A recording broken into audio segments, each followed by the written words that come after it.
Century ago on this very stage, Esther and Lorraine made their debut appearance, and testimony telling as we know it was turned upside down.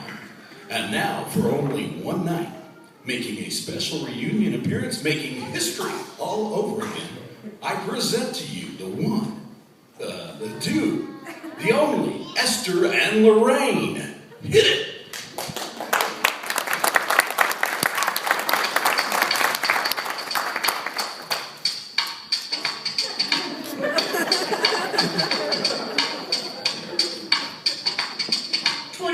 Years ago, around the time of May, Lorraine went to Esther, and Esther said, "Hey, you know, we both love to jam in an orchestra class, so let's start up the music camp and save some gas." It was through this camp that our lives would bend, because during this time we became good friends.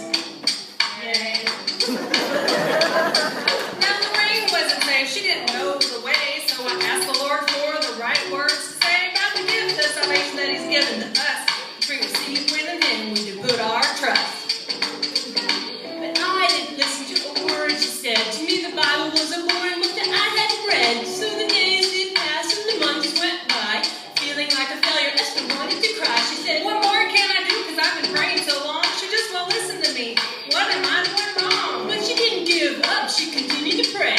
And then one hot and sunny August day, August 30th, 1988 to be exact, the subject came up about Jesus' return, and the details of this I was eager to learn. So I told her of end times that are very near, and hearing these things caused her great fear. She said, "I don't want Jesus to appear in the sky to take His children home, because I don't want to die." So I said, "Lorraine, that's the whole point.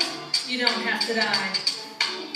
So to sum it all up, I did some praying that night, because it was time to make Jesus Lord of my life. Well, there are certain changes that need to come about after one is chosen the narrow route.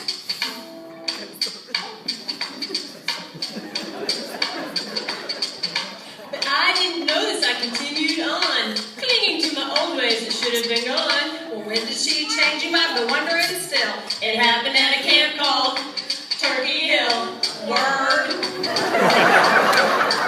Well, once she was lost, now I'm found, and now she knows for sure that I'm heaven bound. We're NFC, that's words for Christ. We do what the Bible says. We do what's right.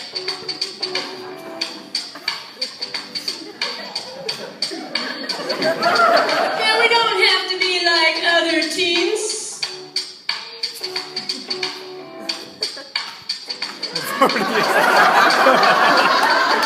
We don't succumb to peer pressure, if you know what I mean. We're aliens, and material things of this earth don't compare to what we'll be receiving when we get to heaven on that blessed day, and our earth far behind us at our richest stay. So why stray from God for a moment of fun when our eternal life with Him hasn't even begun?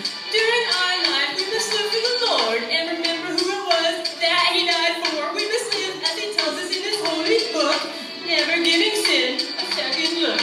Well, that's about it. We're all done rapping, so now we'll let you all start your clapping.